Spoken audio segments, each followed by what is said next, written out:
क्या पति को बांधी जाती है राखी? हर साल इस बात के ऊपर अनेक वीडियो बनते हैं, अनेक वाद विवाद होते हैं और अनेक हंसी ठिठोली होती है। लेकिन क्या आपको पता है कि सचमुच पति को बांधी जाती है राखी?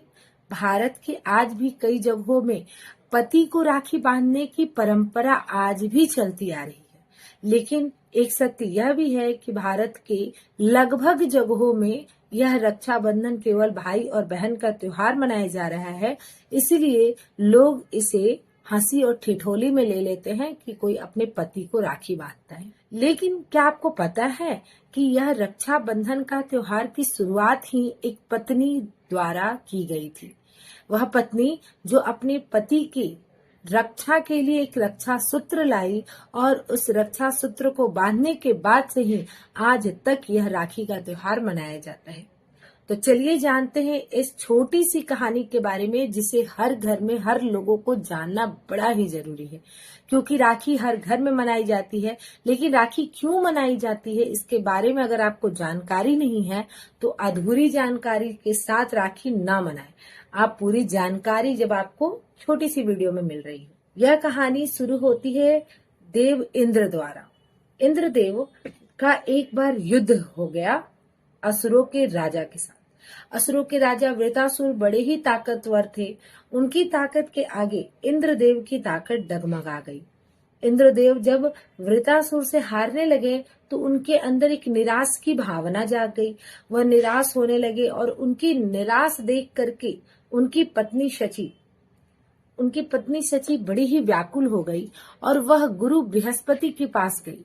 उन्होंने बताया कि उनके पति निराश होते जा रहे हैं, वह युद्ध में हारने वाले हैं और कहीं न कहीं उनके मन में यह डर है कि युद्ध में हारने के बाद वृत्रासुर इन्हें हत्या न कर दे। इस तरह का डर उनके अंदर बैठ गया। तो गुरु बृहस्पति ने यह बात उन्हें समझाई शची को कि आप अपने पति के लिए एक रक्षा सूत्र बनाएं। उनके सलाह के अनुसार रानी सची ने एक रक्षा सूत्र बनवाया और इस रक्षा सूत्र को अपने पति इंद्रदेव की कलाई पर बांध दी। ऐसा माना गया कि जिस समय यह कलाई पर बांधा जा रहा था रक्षा सूत्र, वह समय सावन की पूर्णिमा थी और इस रक्षा सूत्र के बांधने के बाद इंद्रदेव जब युद्ध के लिए गए तो इंद्रदेव की विजय हुई। तभी से इस रक्षा सूत्र की बहुत अधिक मान्यता दी गई और इस राखी का त्योहार प्रत्येक वर्ष सावन की पूर्णिमा को मनाए जाने लगे और आज तक यह चलता ही आ रहा है सिलसिला।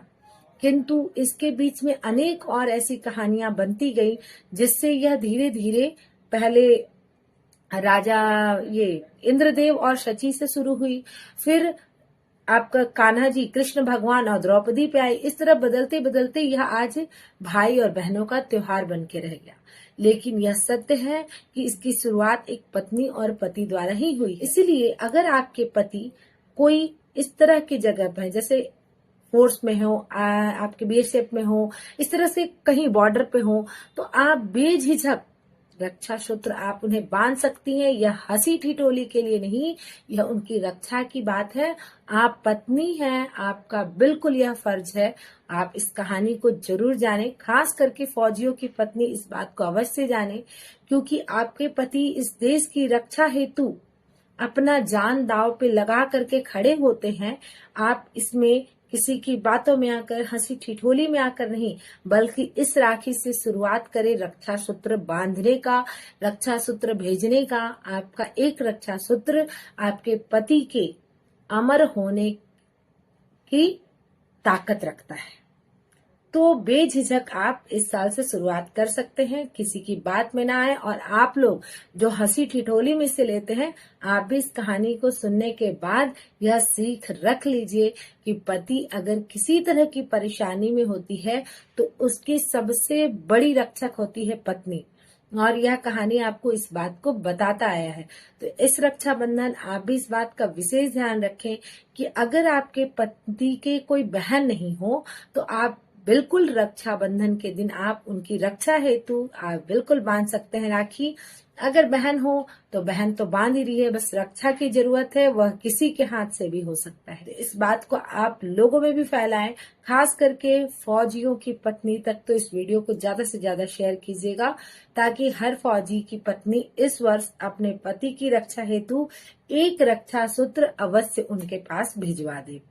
मिलते हैं अगले वीडियो में, तब तक के लिए आप वीडियो को लाइक कीजिएगा, चैनल को सब्सक्राइब कीजिएगा और कमेंट्स में जय श्री श्याम जरूर लिखिएगा। जय श्री श्याम।